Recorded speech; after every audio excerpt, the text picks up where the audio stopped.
still a lot of mysteries around a lot of things that happened in this country. In the night, up came a person who was wearing a cloak, and he had in his hands the Great Seal of the United States. Jefferson, of course, looked at it and said, "This is it."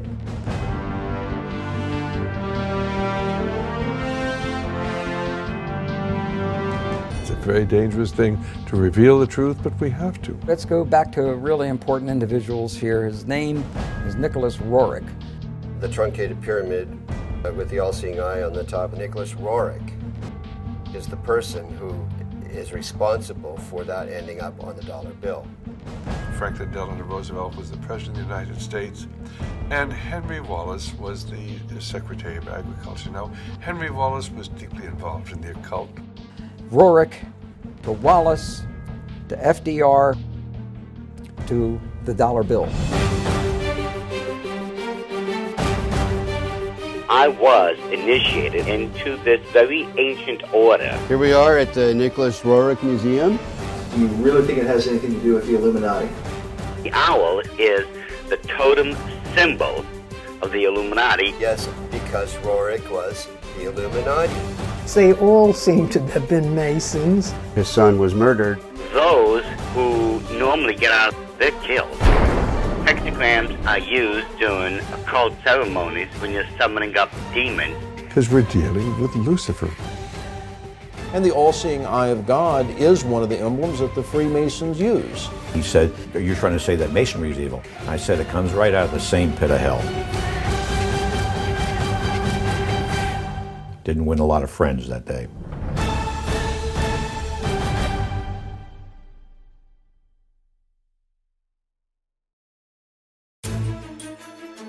Our history of the dollar bill is a strange telling, one that involves an American president, a former vice president, a mysterious Russian mystic, and a determined Jewish researcher, on the trail of an ancient artifact that is said to have been in the possession of the most powerful rulers in history, and somehow directly influenced the design of the dollar bill.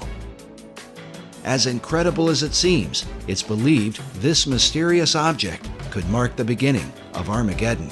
There's going to be a bloodbath there. With them is an expert in the signs and symbols of the occult world. This is not the eagle. Who claims that the details of the dollar bill are no accident, but represent the diabolical working of secret societies. This is the eye of the phoenix, looking on in favor of the secrets of the dollar bill.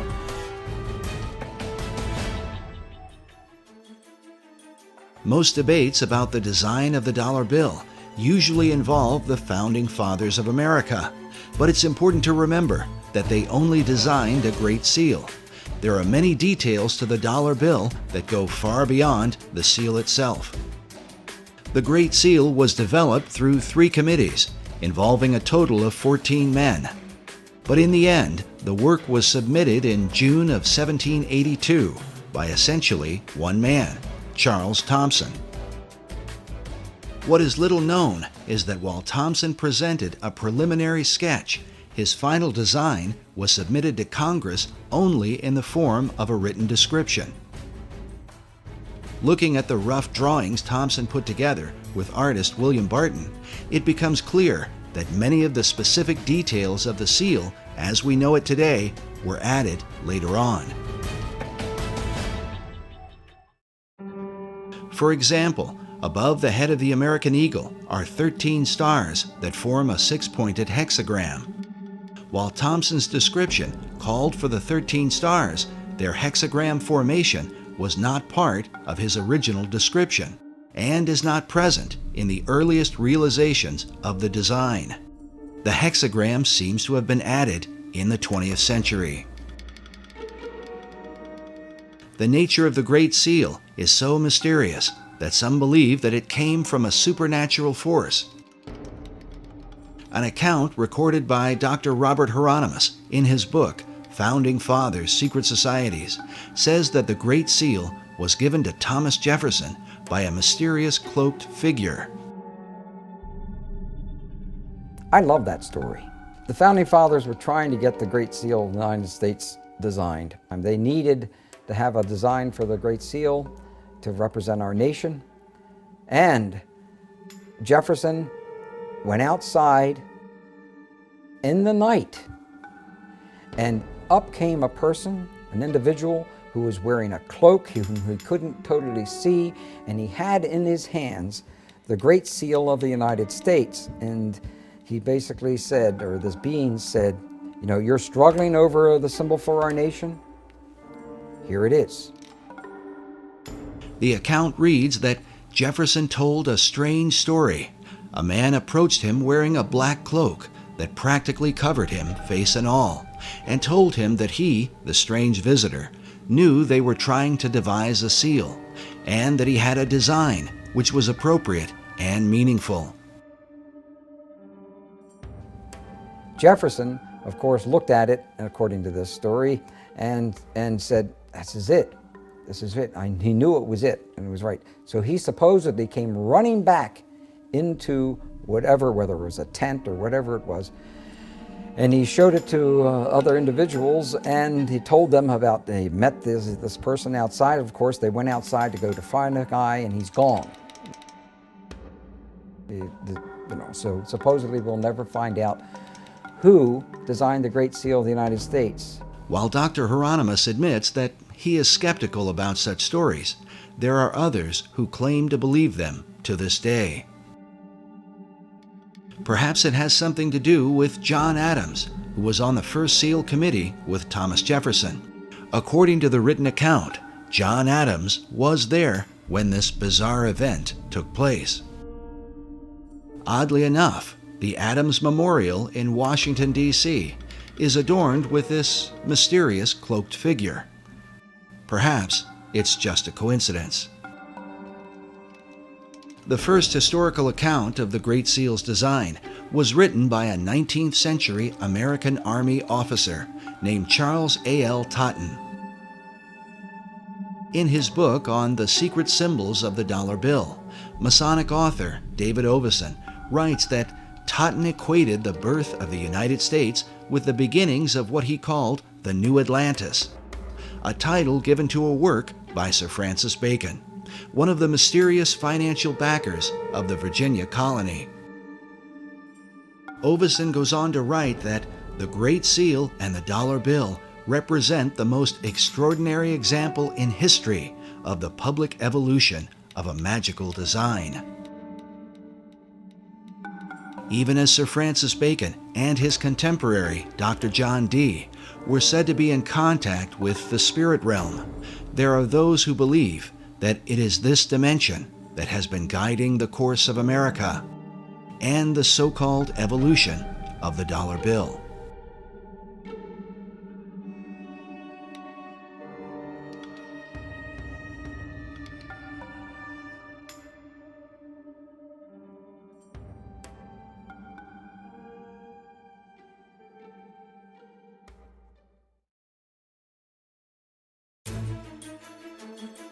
Debates have gone on for years about the secret symbolism of the Great Seal of the United States, whether or not these symbols represent secret societies, or if they are what the White House and the U.S. Congress currently tell us, symbols of divine providence, of stability, and the patriotism of America. What the Founding Fathers intended as they designed and ultimately approved of the Great Seal remains mostly a mystery. There's still a lot of mysteries around a lot of things that happened in this country. It's not in our history books. There can be no doubt that those things hidden in the shadows of the last 2 centuries are not easily brought to light. But when one comes into the modern era, into the age of photography, film, and the advanced practices of mass media, it becomes a bit easier to document world events and the intentions of those who have helped to shape them. In the late 19th century, Harvard professor Charles Eliot Norton referred to the Great Seal as a dull emblem of the Masonic fraternity. This idea was furthered by occult philosopher Manly P. Hall in the early part of the 20th century. Hall not only believed that the Great Seal was Masonic, but that it was created through the collective consciousness of the occult societies and represented the secret destiny that they had in mind for America. I'd say that he saw the secret destiny of America as the beginning of a world democracy, and that this was a kind of an experiment in democracy that had been envisioned for thousands of years before. So he saw this much like Francis Bacon envisioned what he called the New Atlantis. In 1926, Hall began publishing a newspaper called The All-Seeing Eye, dedicated to his occult views of philosophy. It was during Hall's era that the All-Seeing Eye of the Great Seal would be taken out of obscurity and placed on the back of the dollar bill by President Franklin D. Roosevelt in 1935. This might all be seen as just a coincidence, if not for the fact that FDR seemed to be familiar with Hall's teachings on the occult. Well, it has a lot to do. Let's go back to really important individuals here. His name is Nicholas Roerich.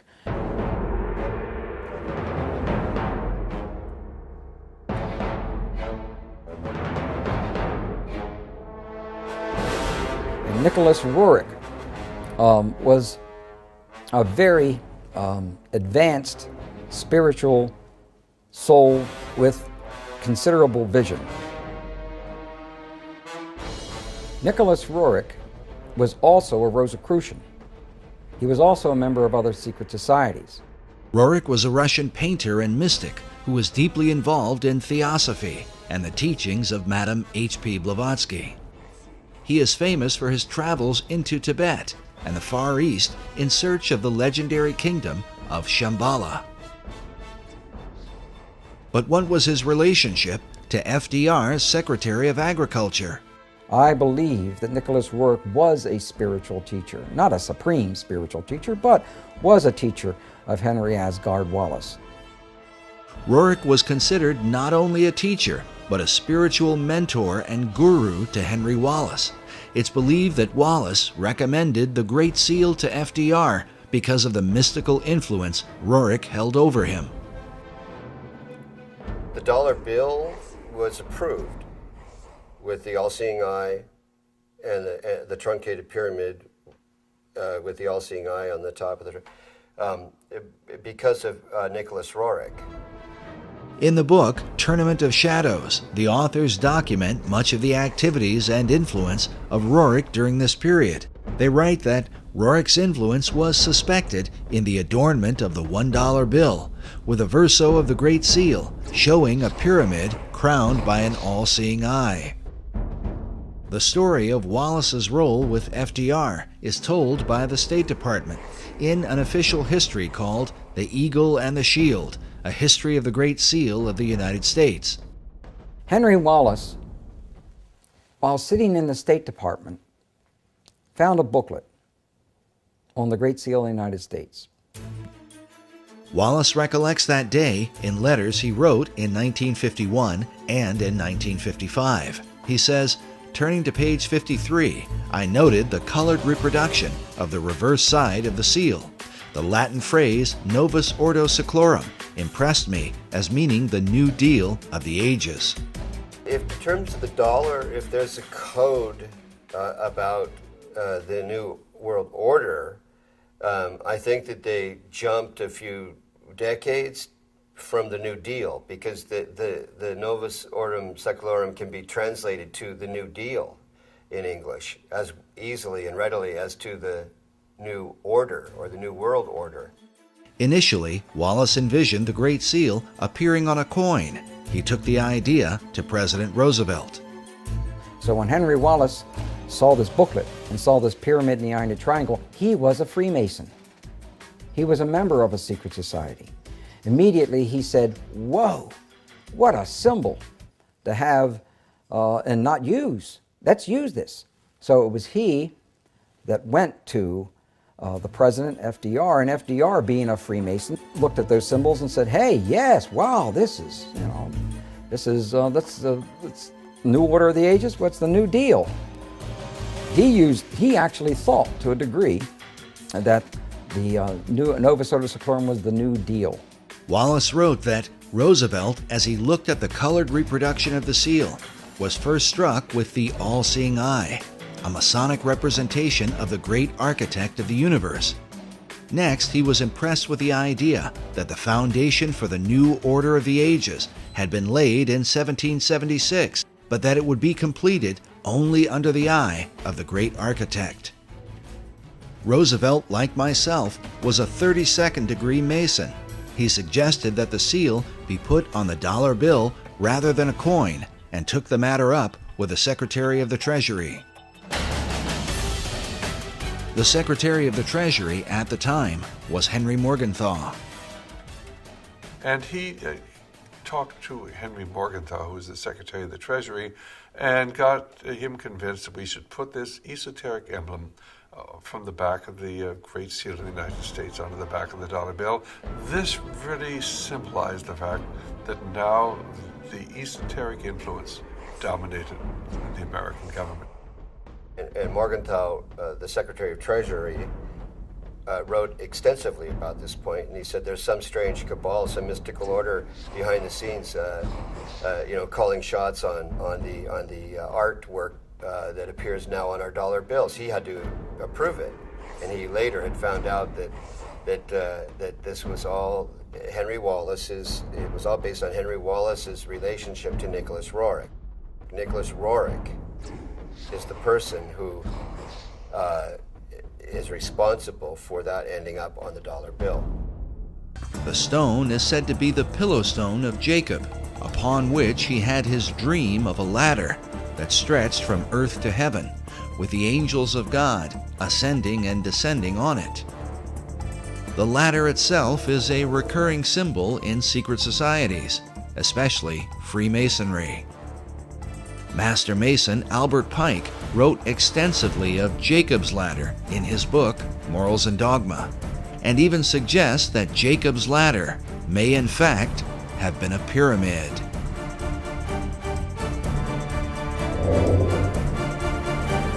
The book of Genesis tells us that when Jacob awoke from his dream, he took the stone and set it up for a pillar, and he said, "This stone, which I have set for a pillar, shall be God's house." As a result, some have come to believe that God, or the power of God, resides in the stone itself. From there, the legends vary, but one account says that the prophet Jeremiah took the stone and carried it into Scotland, where eventually the Scottish kings were crowned upon it. In late March 1306, Robert the Bruce was enthroned as King of Scots at Scone in Perthshire.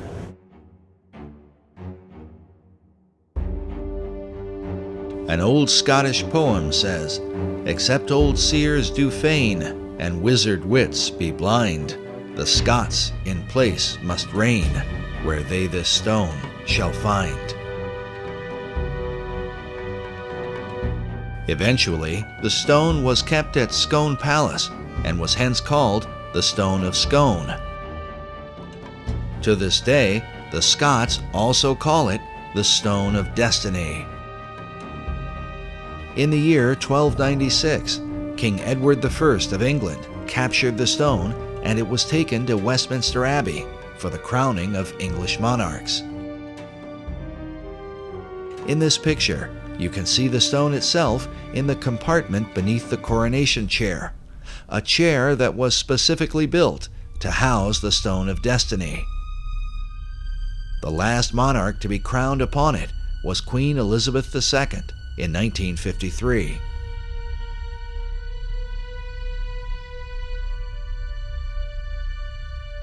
But in 1997, the English supposedly returned the ancient stone to the Scots, with the understanding that the future monarchs of England would continue to be crowned upon it. Today, the stone is said to be housed inside Edinburgh Castle in Scotland.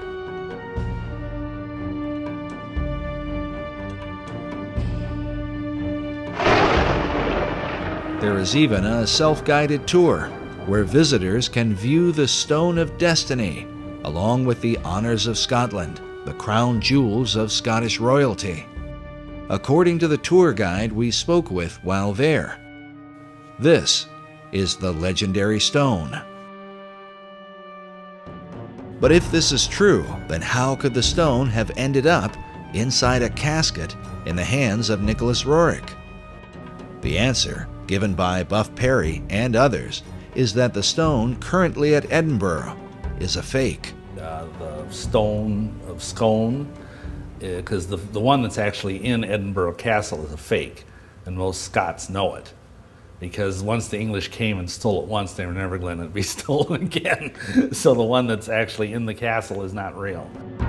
Others, like Alex Salmond, the First Minister of Scotland, claimed that the stone taken by the English king in 1296 was a fake, and that the real stone was somehow hidden away secretly by the Scots.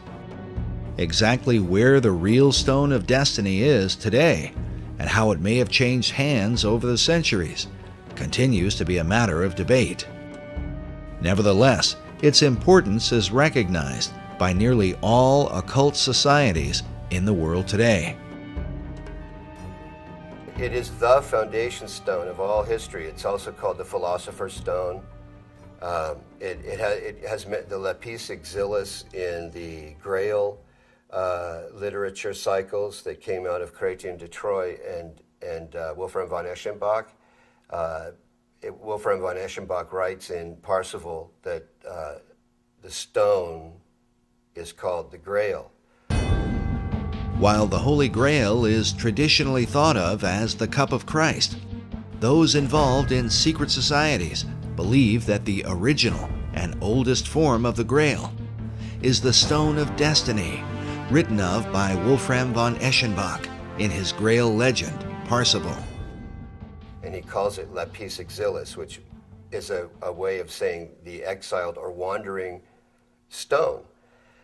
He does that because of the history known in Freemasonry and in the secret societies of this stone's movement around here and there, and where it would be would indicate the importance of that place.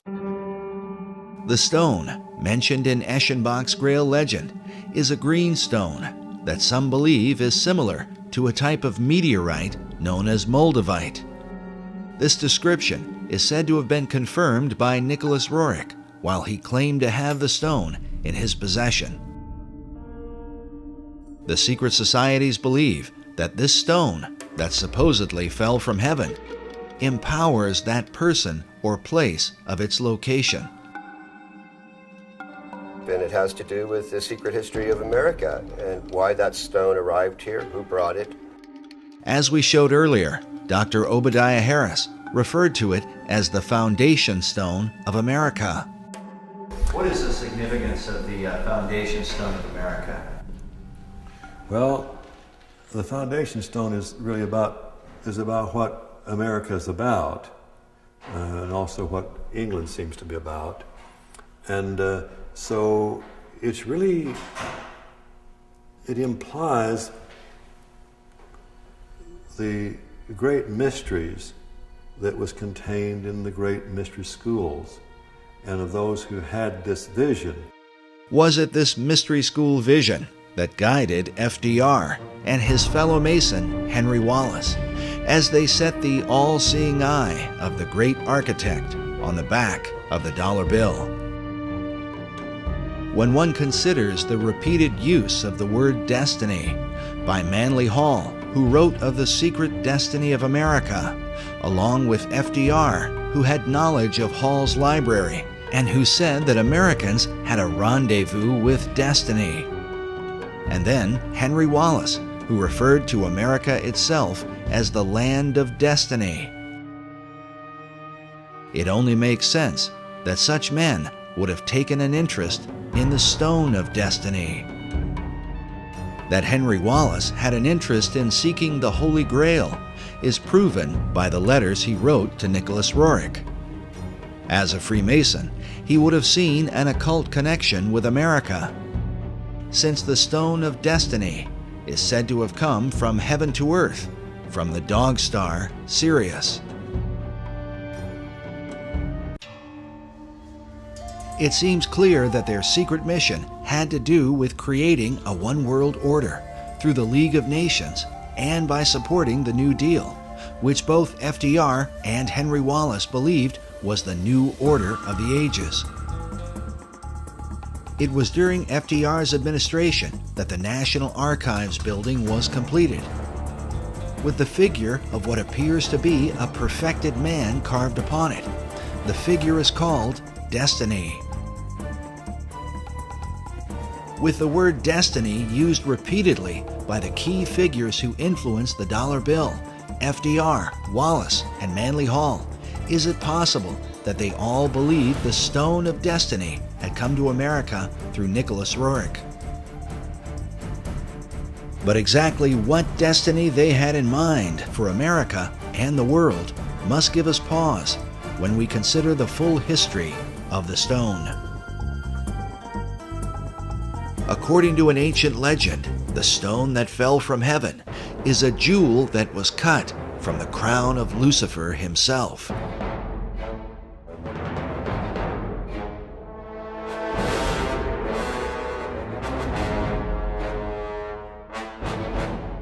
Commenting on this, Manly P. Hall writes that the lapis exilis, crown jewel of the archangel Lucifer, fell from heaven. Michael, archangel of the sun, at the head of the angelic hosts, swooped down upon Lucifer. During the conflict, Michael with his sword struck the flashing lapis exilis from the coronet of his adversary, and the green stone fell into the dark and immeasurable abyss. Hall goes on to say that out of Lucifer's radiant gem was fashioned the Sangreal, or Holy Grail, from which Christ is said to have drunk at the Last Supper. This idea seems to be captured in this depiction of the Grail by Dante Gabriel Rossetti. Rossetti was a 19th century esoteric painter who is said to have influenced modern Rosicrucianism. He may well have been familiar with the ancient legend, since his Grail cup appears to be a dark emerald green, mounted in a golden frame. But according to the various legends that are told, this stone of Lucifer was divided into different parts. One part became the Grail chalice, while King Solomon is said to have fashioned another part into a ring. Yet another part became the stone of the Kaaba. While this stone is black, Manly Hall suggests that Islam venerates the color green because of its association with the Grail stone. Others believe the Grail stone is the same as the Emerald Tablet. A depiction of this tablet can be found in the floor mosaic of the Cathedral of Siena, next to an image of Hermes Trismegistus, or Hermes Thrice Great. As such, it is known as the Emerald Tablet of Hermes. Written upon it is the Hermetic maxim, "That which is below is like that which is above." The tablet is also called the Philosopher's Stone and is well known in the ancient world. Sir Isaac Newton even did his own transcription of the Emerald Tablet. In the modern world, Carl Jung is said to have had dreams of the Emerald Tablet. Manly Hall obviously knew about it and even published his own illustration. Hall writes that the oldest and most revered of all the alchemical formulae is the sacred Emerald Tablet of Hermes. In her book on the Merovingian mythos, occult author Tracy Twyman writes that the story of the Emerald Tablet of Hermes appears to be yet another incarnation of the Grail as stone. She goes on to say, the legend connected to these items and the stone they came from relate that the stone bounced off Cain's head as it fell to earth, leaving a scar on his forehead in the shape of a red serpent, the mark of Cain. This is what the Grail as stone represents.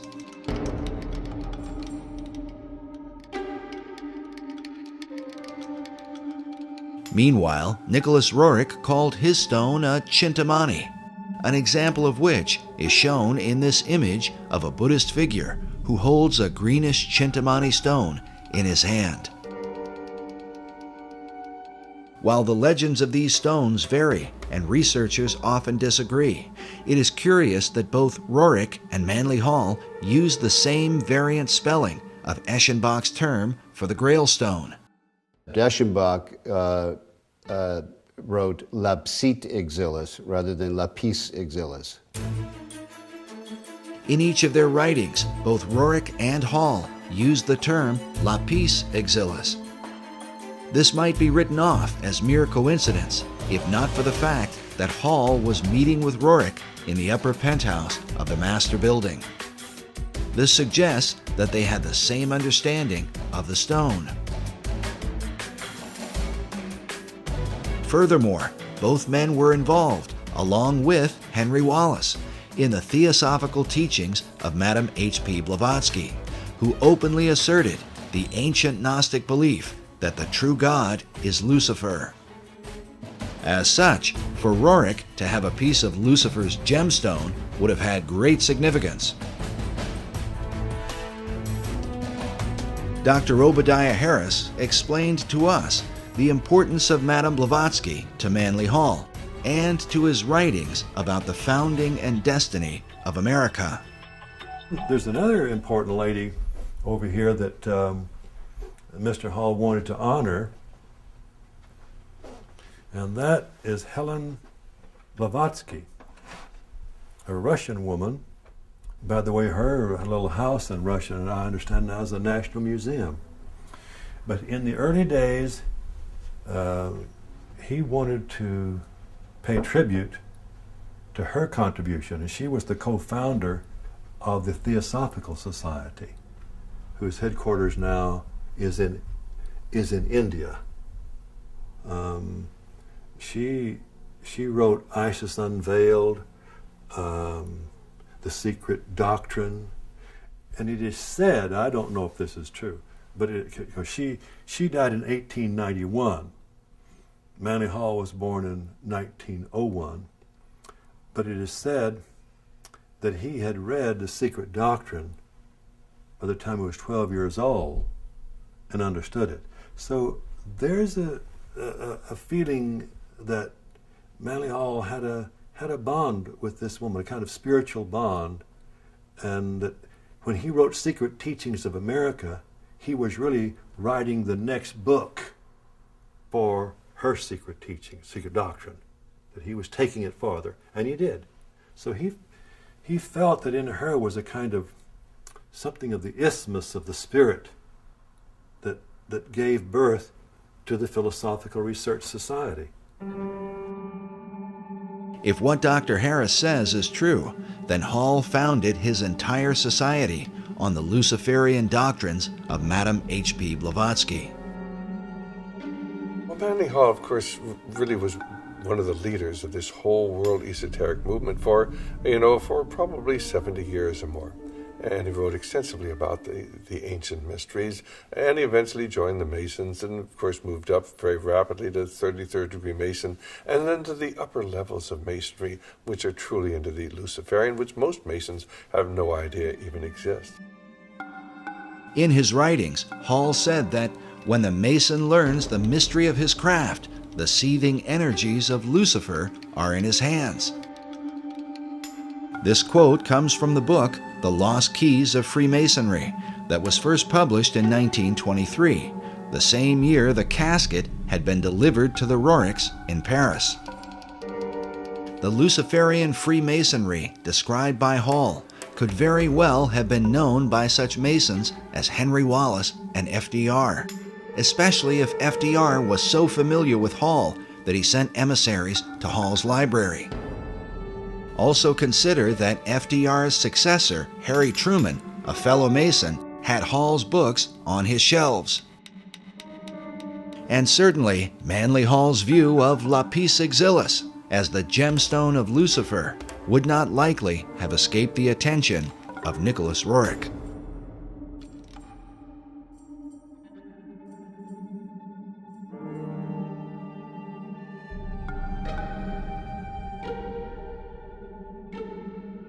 Despite Rorick's international mystique and influence in the Oval Office, he eventually suffered a sudden and sharp decline.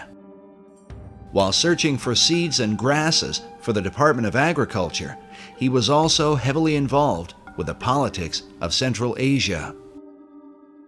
Buff Perry believes that prior to his fall, Rorick was working to amalgamate the countries of Asia into a united Buddhist theocracy that would ultimately be joined to a one-world government. In Nicholas Rorick's efforts to bring about an amalgamated, if you will, theocratic Buddhist nation that would have consisted of Manchuria, Mongolia, Tibet, part of China, perhaps part of India, perhaps some of Siberia. He was working with the Tashi Lama, who was suspected by China, particularly, and to this day very much suspected by China, as being subversive to the stability of the region. And as a result of this, Rorick became associated with accusations of espionage. Perry's further suspicion is that, at least for a time, Rorick's political efforts were on behalf of FDR's New Deal administration. We recorded the following conversation with Perry in December of 2008. So we've got the what nobody's talking about right now in American media, the North American Union, right, through the Free Trade Agreement, the European Union, which is known about, but we never hear about it on the news. Right. And now there's this Asian Union. It seems like Rorick was being used by the American government to lay the foundation for or to bring about an Asian Union. You've got it. That I accept wholeheartedly. And I think it when you read it, the details, factual details, it's inescapable that America saw in Rorick the capability of creating this great Asian Union, and he was supported by American intelligence. Rorick was supported when he was trying to bring together that great new nation. Who was he reporting to? He was reporting to the American consulates in China. The official story seems to be that once Rorick was accused of being a spy, he fell out of favor with his two greatest supporters, Henry Wallace and Louis Horch. But what about Rorick's so-called Stone of Destiny, this holy grail that he claimed was in his possession, supposedly buried inside the cornerstone of the Master Building? Whether the stone or some part of it is there or not, Buff Perry has come to the conclusion that Rorick's artifact was a cunningly devised fable. Just for our audience, you don't buy into the idea of the mystical, magical nature of this stone. Absolutely not. And you think it was a showpiece fabricated by the Roricks, really to beguile guys like Henry Wallace, it seems like. Yes. I do. I do. When we first interviewed Buff several years ago, he seemed to have the impression that the Stone of Destiny was the same stone that Rorick had in his possession. Today, he believes they are not at all the same thing, and that perhaps this is what caused Wallace to become disillusioned with his guru. I think Wallace felt perhaps deceived when he's anticipating the arrival of what he called the Stone of Destiny in correspondence, and then ends up with, nothing in effect. Nevertheless, Perry still believes that Jacob's Pillow Stone, which is said to be the real Stone of Destiny, was brought to America by the Jacobites and may have been recovered by the French-Canadian explorer La Vérendrye in the 1700s. The La Vérendrye stone is, clearly has some association with the Stone of Destiny. But the whereabouts of the stone today are still unknown. As a Jewish researcher, the real stone holds special significance for Buff Perry. According to the Jewish belief, the Pillow Stone of Jacob is one of the original artifacts that was kept in King Solomon's temple in Jerusalem. The stone, variously called the Stone of Destiny, Foundation Stone, Pillow Stone of Jacob, and other titles, is expected and is necessary to be in Jerusalem for the final construction of the final temple. The Jews believe that that temple, and not all Jews, but most of the Jews today, active in rabbinical orders that are preparing to, conduct all the rituals in the final temple as we speak, believe that all articles that were in Solomon's temple have to be returned if they're known to exist. If they're not known to exist, then it's a different matter. But all those that are known to exist must be returned and would then go into use again in the final temple. Buff believes that Nicholas and Helena Roerich aligned their Chintamani stone with the Stone of Destiny in order to sensationalize their own cause. But others continue to believe that Roerich's stone was from the stars and had real power. The Roerichs themselves were known for tapping into the supernatural realm. The Roerichs were particularly eccentric. Helena Roerich spent much of her lifetime channeling a spirit that called itself Master Mariah, the same spirit that inspired Madame Blavatsky to declare that Lucifer was God. We told you earlier about the letter from Zena Fosdick that describes the contents of the Rajput casket placed inside the cornerstone of the Master Building. But we neglected to mention a few of the items that Buff Perry talked about. But there are all kinds of other ingredients. There are different fabrics and coins and what's the thing? Talk about the coins again. Well, these are in some cases coins that materialized out of what would be considered occultation, out of the other world, in different meetings and sessions that were held by the Roerichs. And I'm not saying this off the cuff or because I heard it from someone else. These are recorded memoirs of Helena and Nicholas Roerich. And of course, many of the people who are into the New Age are into astral projection and in contact with these spirit beings. And there really are spirit beings out there. They refer to them as the Masters of Wisdom, or the Great White Brotherhood, or the Enlightened Ones. And they believe that they are guiding society. These are actually demonic forces and demonic beings. And of course, they can materialize and disappear. The average individual says, oh, that can't be true. And yet it is true. And when you talk to the people who are dealing with this, they come in contact with this many times. They have accessed this other dimension, which is truly a demonic dimension. And of course, tragically, it's becoming increasingly apparent here in America as we turn our back on God, and we're not really a secular society. We've gone from being a Christian society to a secular society, and now a society dominated by the occult forces, of which are intent upon ruling the world. If it's true that the Roerichs were in contact with the spirit realm, is it then possible that these same powers could have somehow influenced the design of the dollar bill?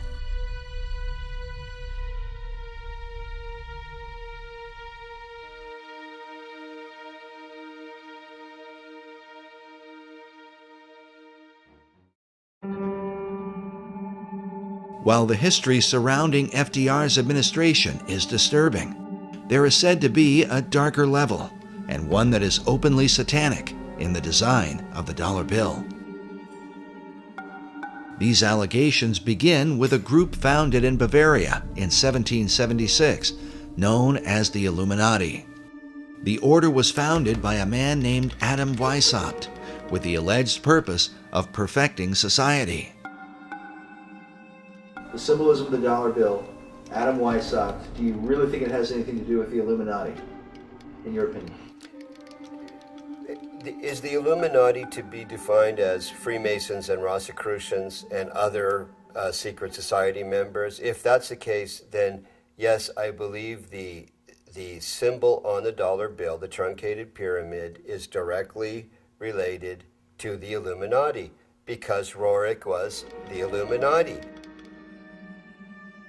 In the 18th century, the original order was thought to have a bloodthirsty agenda, and it was believed that they secretly worshiped Lucifer. George Washington warned about the Illuminati in his letters, while Thomas Jefferson and Benjamin Franklin were thought to be members of its inner circle. Which brings us to our next speaker. He claims to have been raised in a modern Illuminati family that dates back to the 1700s. He says that, as a child, he was made to practice black magic and witchcraft. His name is Doc Marquis. My family goes back into the Illuminati all the way back to 1789. Of course, we have no way of either confirming or denying Doc's claims, but it is worth noting that he has acted as an expert on the occult for law enforcement and the FBI. According to his publisher, in the past he has appeared on and consulted for Geraldo Rivera and Oprah Winfrey, and for shows like Hard Copy, Inside Edition, and Unsolved Mysteries. Doc has been a Christian since 1979, but he says that part of his upbringing in a family that worshiped Lucifer was to be taught about the secret Illuminati symbols of the dollar bill, and that understanding them begins with the Rothschild dynasty. Meyer Amschel Rothschild had made a very interesting and profound statement. He said, "Allow me to control and issue the money of a nation, and I care not who writes its laws." And he was right. Meyer Amschel Rothschild is called the founding father of international finance. In 2005, Forbes magazine ranked him 7th on their list of the 20 most influential businessmen of all time. All this happened back in 1776, and this was during May 1st and shortly thereafter.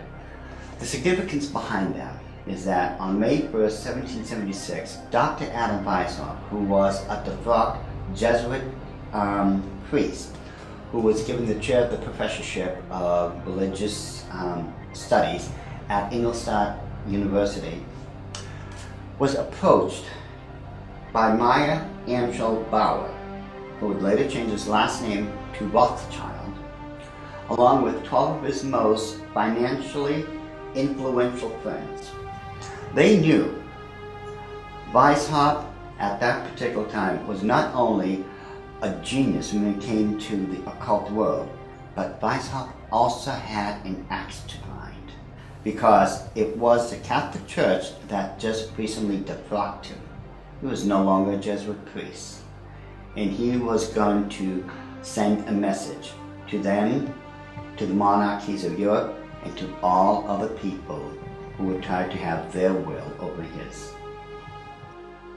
What Rothschild and Weishaupt came up with was a plan to destroy the old world system of government through monarchies and the church, and to set up a new world order in its place. This is said to be the great plan of all the secret societies. So what happened? Meyer Amschel Bauer approached Weishaupt and basically told him, "We know you've got the occult knowledge and genius to put it all together. We've got the money. You do it, we'll back it." Just to paraphrase what really happened. So in 1773, Weishaupt started creating what had never been created before. The idea of Illuminism had always been around, ever since the days of Babylon, with the co-founders of being that Nimrod and Semiramis. But no one had ever been able to actualize it. However, May 1st, 1776, the order of the Illuminati had become a reality under the auspices of Dr. Adam Weishaupt. Now, like other nations, orders, countries and such, they have their two great seals. The order of the Illuminati does. Those two seals can be found on the back of a $1 bill. People mistake those to be the two great seals of the United States of America. They are not. Those are the two seals of the Order of the Illuminati. And I'm going to explain it to you. In order to understand the seal itself, we have to first take a look at every single thing that composites it. We look at the first part of it on our left, which would be the truncated pyramid one. Above it is a 13-letter Latin expression that says Annuit Corruptus. And directly underneath the base of the pyramid is a 3-word Latin expression, which is Novus Ordo Seclorum. If you were to look up the word, let's say, work, in the English dictionary, you're going to find at least 50 different meanings for it. It is the same thing in Latin. Different words have different meanings. They have more than one meaning. The word seclorum, one of the definitive meanings is secular. Something that is secular is of the world. So it is proper, very proper, to translate the bottom as New World Order, the Novus Ordo Seclorum. The whole of it is saying, announcing the birth of a new world order. This would be Dr. Adam Weishaupt himself, the very first head of the Order of the Illuminati. It was Weishaupt who had himself come up with a 7-part plan to create what he called the Novus Ordo Seclorum, or the New World Order. This is the person responsible for it. The interesting thing about the front of the dollar bill is that there are 4 huge ones. There is one in every single corner. Now if we look at every single one of them, they each have an oval around it, except for the top right-hand one. Now if we look at this blow-up version of it, you will find there's no oval. This is a shield that is surrounding the one. Now, the reason there was a shield here is because this is very similar to the original shield that was given to the Rothschild family when Baron Meyer Amschel Rothschild had become knighted in England and received the lordship. If we look across the top of this shield, all the way to the left-hand side, it drops down and forms a crescent moon. It's a crescent moon because it represents the female goddess in the occult world. At the bottom of that shield, of that lunar moon, you will see the owl. It is very obvious once you take a good look at that part of the crescent moon. And it is the same Illuminati owl that is being worshipped at the Bohemian Grove in California by those members of the Bohemian Grove, where presidents, premiers, kings and queens and heads of nations throughout this world have met. You can tell just by looking at this photo, that is a 40-foot owl. It is made out of oak, and that the worshippers are surrounding that fire pit around that altar, which is easily reflected in the lake around them. This is definitely the owl of the Illuminati. The rituals performed at the Bohemian Grove are occult and idolatrous. One of them, called the cremation of care, is supposed to be a mock human sacrifice, though some suggest that real killings take place. When President Nixon was there, he commented about the extreme homosexual environment at this all-male boys' club.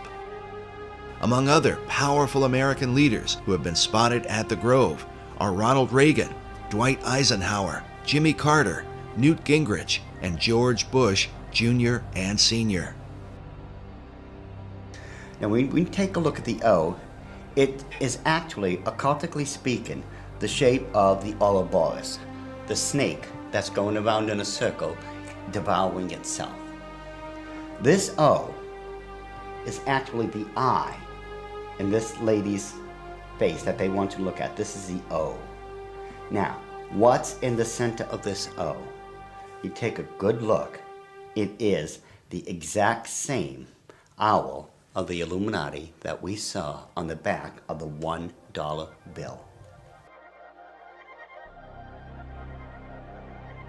So the question then becomes, who owns L'Oreal. But the owl seems to be a major symbol for the secret societies, as they are found repeatedly inside government buildings in Washington, D.C.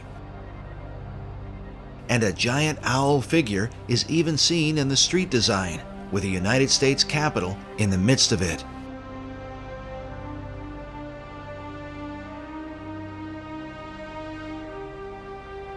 Now the Druids from the Gaelic means, Druid means men of oak.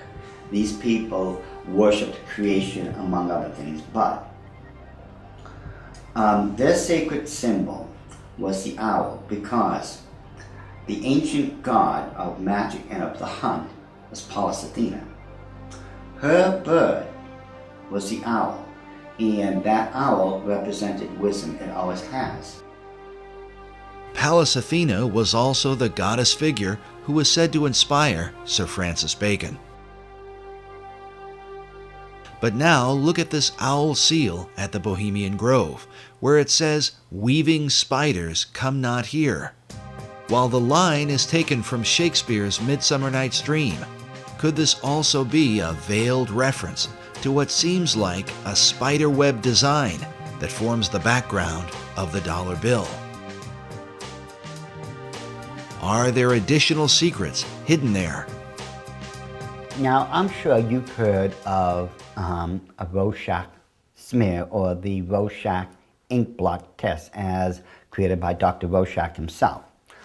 You see the ink in the forefront and everything else is in the background.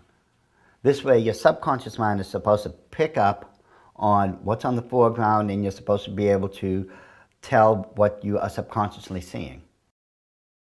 Notice how it's very busy. Lot of intersection diagonally lines, you can't make out what's there. But let's get rid of the background noise, get rid of all the diagonal lines that doesn't belong there, and let's reverse the principle of Rorschach and take what's in the background and bring it to the forefront and see what's there. Because once we do that, we find out it's quite obvious that there is another Illuminati owl, and that it is perched on something that looks like an arrow. That is what they don't want you to see. Once you see this owl here and compare it to the other one on the left-hand side of it, it becomes very obvious that this is an owl. You can now begin to distinguish beyond all that busy signals and such that they don't want you to look through. Yet, they place there in honor of their totem bird, the Owl of Wisdom, which is the totem bird because their god, Lucifer, was supposed to have been the wisest of all of God's creation. Wisdom of Lucifer, wisdom into the bird, wisdom into the word Illuminati. Therefore, the chain of wisdom is followed all the way through.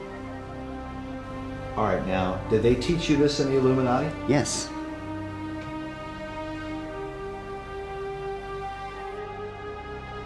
Well, I want you to understand that the first symbol is known as a pentalpha, from the Greek word for five, pente. It is a five-pointed star. Now, this next one is a pentacle. Now, it looks similar, but I want you to notice how it is interwoven. It runs through and in between itself. Now this next symbol is what's known as the Star of David, the Mogan David, the Jewish Star, the Seal of Solomon. There's numbers for it. This is the symbol for the nation of Israel. Now, when you take a look at it very carefully, you will notice that it is two equilateral triangles that are interwoven. This shows the union of God with man. However, when you look at the next one, it's similar to it. It's known as a hexagon. This is when you take two equilateral triangles, place one on top of another. Symbolically speaking, you're placing man above God. Now, this next symbol is the foulest, the most evil of all symbols in the occult world. There is nothing that can even come close. It is known as the hexagram. It is the six-pointed star with a circle surrounding it. It is this symbol that must be used during high ceremonial magic or high ceremonial witchcraft when you are summoning up demons to this plane of existence.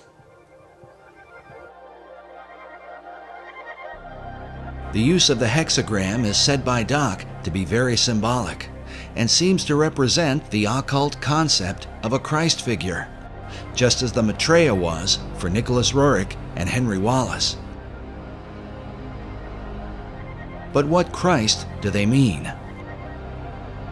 Doc believes the pattern of hexagrams in the design of the dollar bill provides the clue.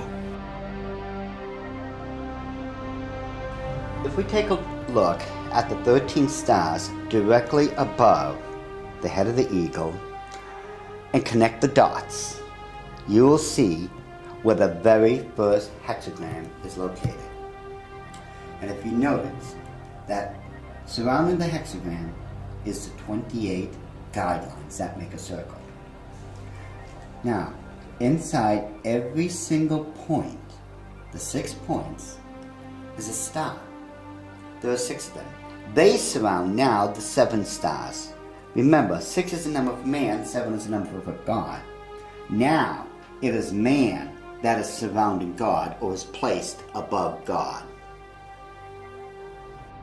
If what Doc is saying is true, this could represent the person the Bible calls the man of sin, who opposes and exalts himself above all that is called God or that is worshipped. Doc's interpretation seems to also fit the worship of Lucifer, for in the Bible, Lucifer declares that he will exalt his throne above the stars of God. Next, Doc claims a second hexagram can be found by connecting the various points where the much talked about number 13 is represented. And don't try to tell me it's the 13 colonies. There are 13 stars above the eagle's head, 13 stripes in the shield, 13 leaves on the olive branch, 13 arrows in the eagle's talon, and then 13 letters in the phrase E pluribus unum, which makes for 2 points on either side of the eagle's head, for the 6 points total of the hexagram. If we take a close look at the same seal and connect all the 13s together, just like we did when we were kids, when we were playing that game, connect the dots, once we connect all the 13s, it becomes very apparent where the second hexagram can be found.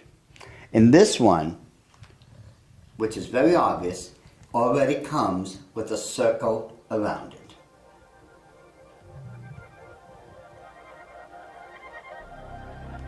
So this is the second hexagram here in figure 2. Yes. And then where's the third hexagram? The third hexagram can be found on the other part of the Great Seal. Again, connect all the 13 together, the 13 letters, the 13 steps in the pyramid, connect all this together. And you'll note with the circle that's already there, it forms the third hexagram.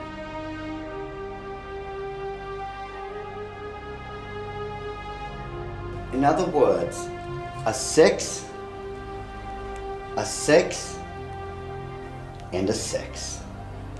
A 6, 6, 6. Doc has deciphered a code that, if there, would glorify Lucifer's Messiah, whom the Bible calls the beast or Antichrist. In the book of Revelation, it reads, "Here is wisdom. Let him that hath understanding count the number of the beast, for it is the number of a man, and his number is 666." Could there really be 3 6-pointed hexagrams on the dollar bill? Once we start at the base of the pyramid, which is the foundation of all things, and follow the design of the hexagram itself, you're going to find out something very startling. We go from the M and follow the symbol all the way up to the A, The A cuts directly underneath the eye of Lucifer all the way to the S. The S connects all the way down. It goes in between the V and the I and connects all the way to the O. And following the symbol, the O connects up and over along the symbol of the hexagram to the word N. In perfect sequence, it's M-A-S-O-N, Mason. It's not what a lot of other people have espoused, that the symbol connects down to the M in seclorum and that the word is an anagram or something like that. Those people who are doing that obviously don't know what they're talking about, or they don't know how to plagiarize me correctly. Because the Order of the Illuminati have stated and always will state, this is perfectly spelled out to be M-A-S-O-N, Mason. This points conclusively that the Masons have been involved in the Order of the Illuminati. This was back during the Council of Wilhelmsbad, which would have been July 16, 1782. All right, so what are we seeing? Now, if we look at the bottom one of the reverse side of the dollar bill, you'll see on the right-hand side that, again, there's a lot of busy intersecting diagonal lines. Yet, if we apply the same principle we just used to reveal the hidden hours of the Illuminati and apply it, we will find that there is now a skull-faced winged demon. And it is very obvious, once you take away the background, the busy noise, it becomes very apparent what it is and that it's been there all along. And if we just simply go and enlarge that section, just start with a small one and just keep enlarging it and enlarge it even more, even with the background noise there, as I call it, I think it becomes very apparent what we are now looking at. That it is still a skull-faced winged demon. And it is these demons that are protecting and blessing the two great seals of the Order of the Illuminati. And it would make perfect sense that it had to be demons used to protect these seals, since I am convinced it was those same demons that handed them over to Thomas Jefferson when they first created them. I am convinced, beyond all doubt, that that indeed was a demon sent up from the bowels of hell, probably under the direct orders of Lucifer himself.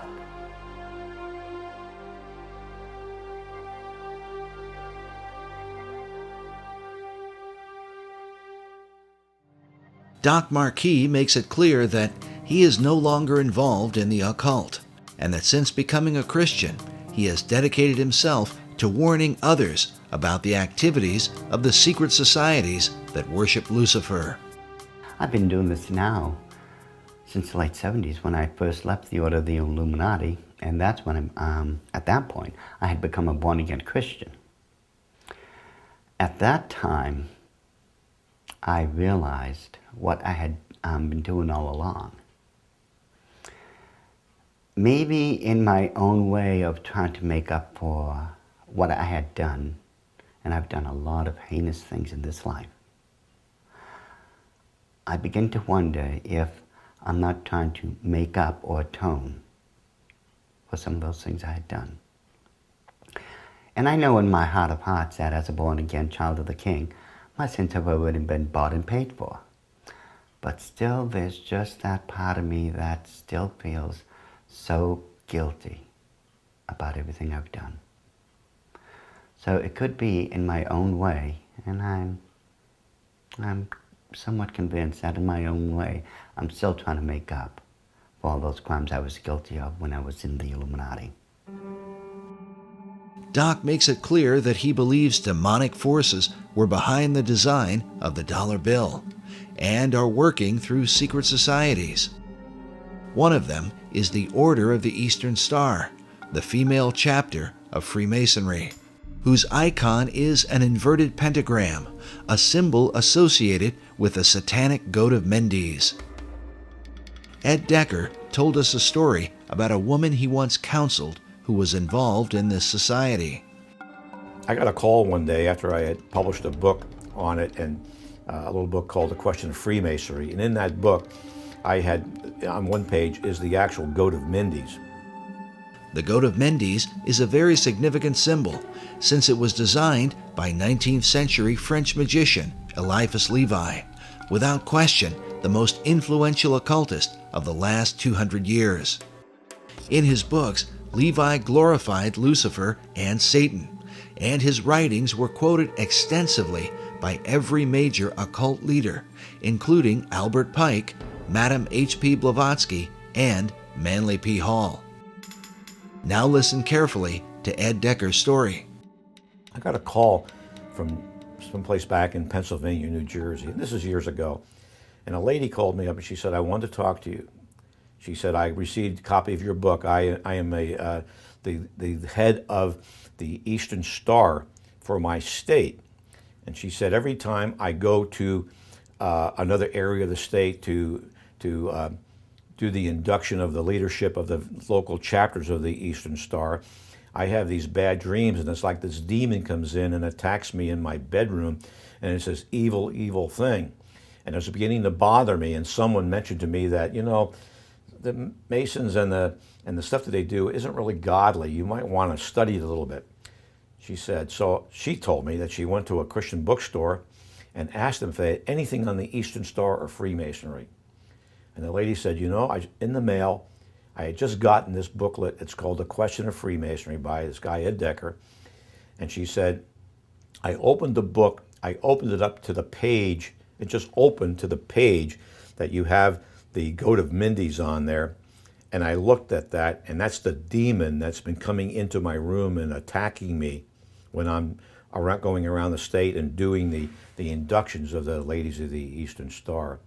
She said, "I ran down 3 blocks to my husband's office, left my car right in the parking lot of the Christian bookstore, ran down there, got my husband out of his, I think he was an insurance agent or something, and said, 'Look at this.'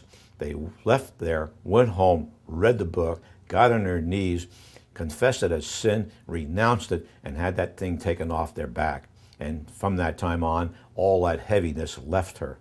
When it went away, it just moved off her entire spirit. It was a spirit of darkness and evil.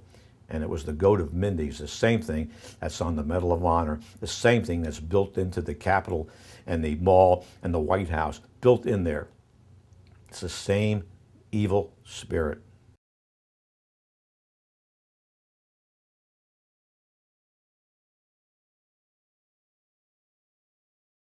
This whole idea of the Messiah and its relation, and the Messiah's relationship to the stone, and who that Messiah would be, and what would happen when the stone is returned to Jerusalem, and when the temple is built, it would be a replica of the original Solomon temple, not the Ezekiel, account. Which is what most Jews believe, the Ezekiel account. No Jews believe that the Solomon's temple is going to be rebuilt in that architectural style.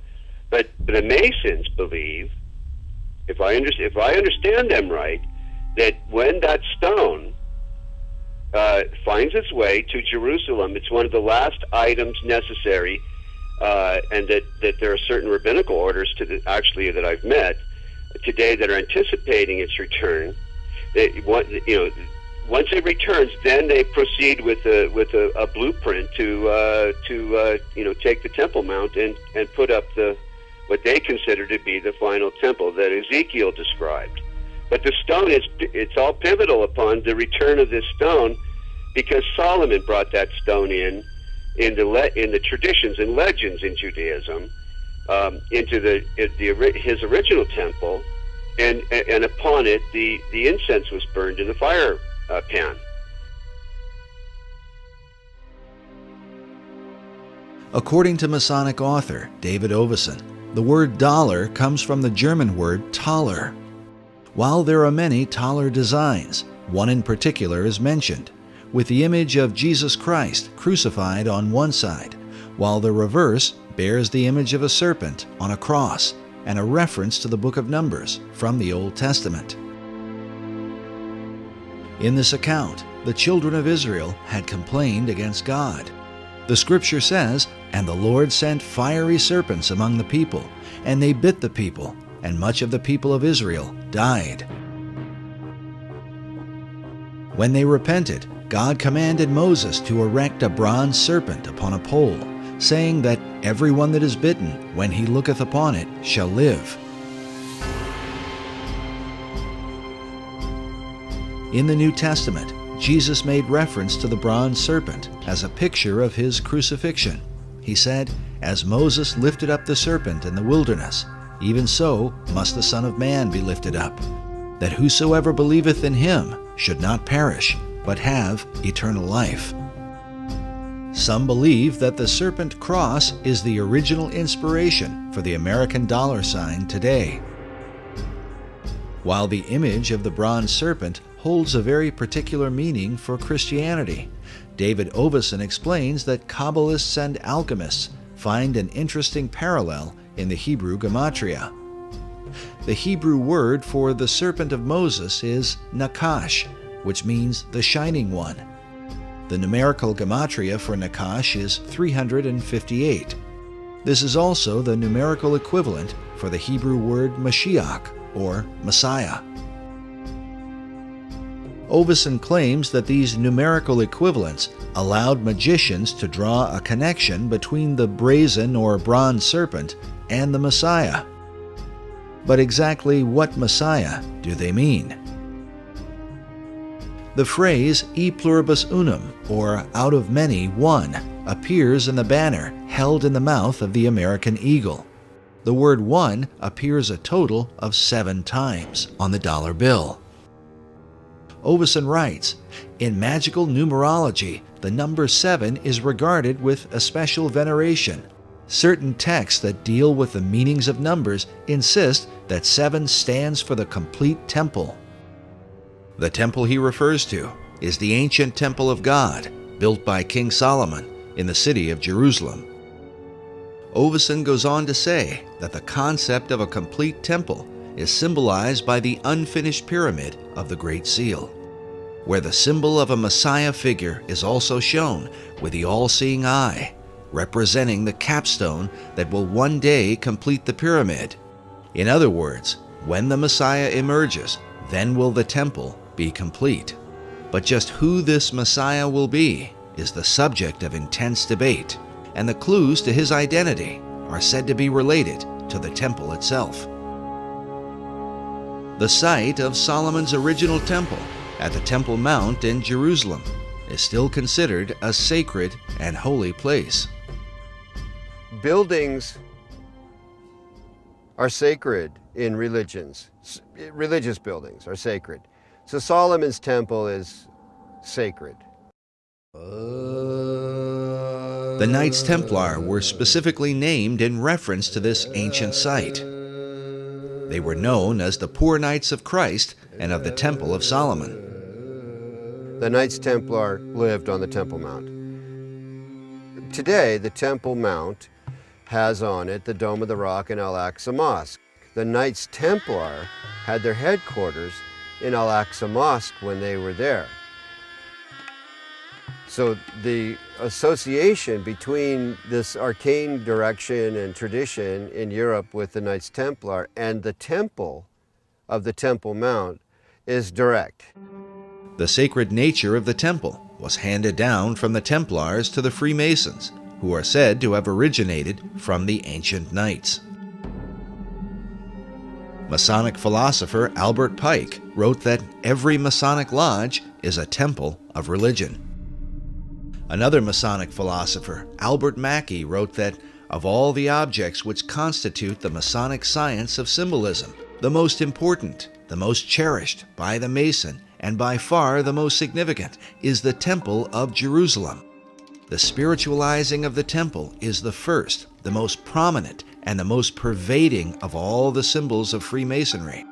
take from Freemasonry its dependence on the temple, and the system itself would at once decay and die. According to David Oveson, who is himself a Freemason, the dream of a rebuilt temple in Jerusalem is the true symbolism of the unfinished pyramid on the back of the dollar bill. But is it merely a coincidence that these symbols would end up on the foundation of America's currency? Is there a further connection with Solomon's Temple and the mysterious Knights Templar? The Templars were there on the Mount. They lived on the Mount. So they were living a dream. And the dream is the same dream Christopher Columbus had and wrote about extensively in returning to Jerusalem with the gold from the Americas to build the temple. Was this the true purpose of Columbus's voyage, to finance the rebuilding of Solomon's Temple? And was this desire handed down from the Templars to Columbus to modern Masonry? As we have shown before, the ships of Columbus sailed with a red cross on a white background, the symbol of the Knights Templar. But despite the interest of Templars and Freemasons, the original temple begins with the Jewish people. The temple was critical to Judaism. It was the heart of Judaism. The first Jewish temple, built by King Solomon, was destroyed by the Babylonians in 587 BC. The temple became a necessity for the existence of Judaism. So when it was destroyed, the longing for another temple in the Babylonian exile was, primary. The foundation for a second temple was laid by Zerubbabel when the first Jews returned from their captivity in ancient Babylon. First thing, when Jews are able to return, they build a temple. There's Zerubbabel and Ezra and Nehemiah come together. There's a temple built. It's added onto over the centuries until you end up with Herod's temple. The second temple was in existence during the time of Christ and the apostles. But it would also be destroyed, a terrible event that Jesus himself had prophesied. The scripture says that the disciples came to show Jesus the buildings of the temple, and Jesus said unto them, See ye not all of these things? Verily I say unto you, there shall not be left here one stone upon another that shall not be thrown down. And when ye shall see Jerusalem compassed with armies, then know that its desolation is nigh. And so it came to pass that the second temple was destroyed with the fall of Jerusalem in 70 AD. Yet in the aftermath of its terrible destruction would emerge the dream for a third temple, and what some believe will be the final temple of all time. This arcane connection to Freemasonry has its roots in the longing for the temple, the longing for the final temple, for the ultimate temple where Hagoyim, where non-Jews pray with Jews, as the old books, the last old books of the Old Testament predict will happen. When does that temple get built? The idea of a final temple is shared both by Jewish leaders and the Freemasons. Yet the two groups disagree on exactly what the final temple would be. There is a common history here and a common longing. They'll never end up with the same temple. Jewish wishes for the final temple really don't resemble what Masons want to have built on the Temple Mount, which is a replica of Solomon's temple. With their mysterious rituals and secret practices, the Masons are often accused of intoxicating the world, making it drunk with ideas of a new age and a new world order, all of which are engineered toward the fulfillment of the new Atlantis envisioned by Sir Francis Bacon. Could it be that this is what lies behind the concept of a third and final temple? It, to me, makes perfect sense that the new Atlantis, as understood in the Baconian tradition, involves the final temple, the spiritual headquarters, if you will, of the new Atlantis.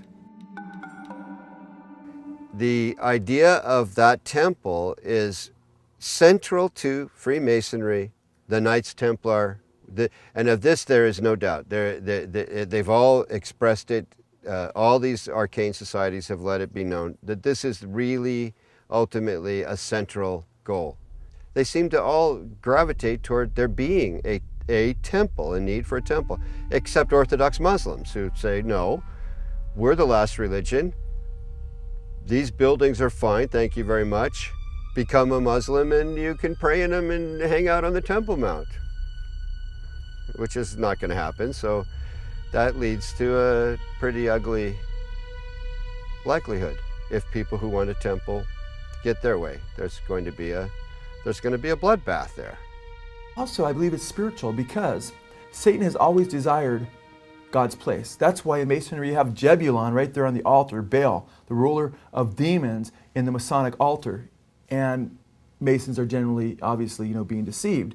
However, right there on the Temple Mount in Israel, you have the Dome of the Rock, and the Golden Dome, the Black Dome, and within these domes you have statements right there on Israel's Temple Mount, statements that Allah is God and Allah has no, or God has no son, and Muhammad's his prophet, a denial of the true God and his son, Jesus Christ. And again, that's what 1 John identifies as being the spirit of Antichrist, those that deny the Father and the Son, 1 John chapter 2.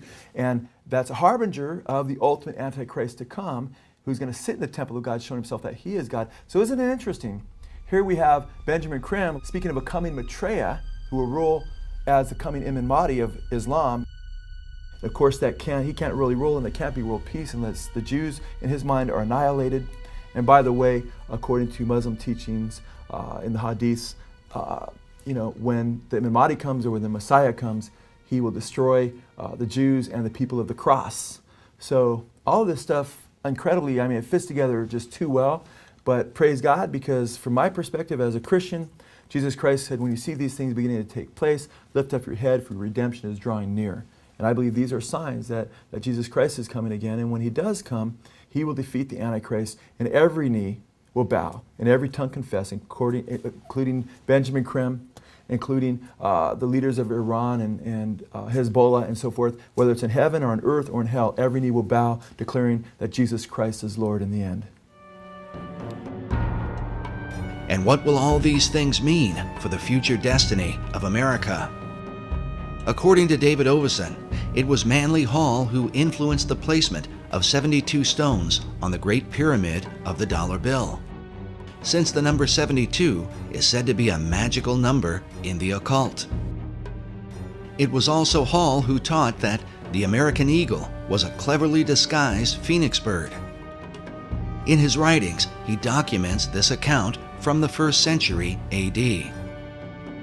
There is a certain bird which is called a phoenix, and when the time of its dissolution draws near that it must die, it builds itself a nest. But as the flesh decays, a certain kind of worm is produced.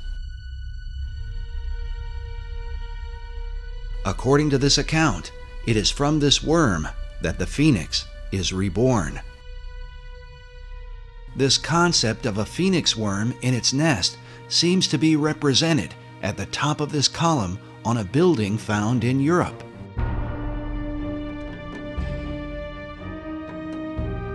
But in Washington, D.C., up at the tops of the 72 columns of the National Archives building, we find nearly identical carvings, all perched beneath the throne of destiny itself. Could this somehow be a veiled reference to the secret destiny of America? Watching the strength of the American dollar decline, we consider America's founder, George Washington. Around his image on the face of the dollar is said to be an omega symbol, signifying the end. But what end? Many researchers have come to believe that the plan of these Luciferian societies is that like the phoenix of old, the America that we know will ultimately be destroyed, and that from her ashes will be born a new world order.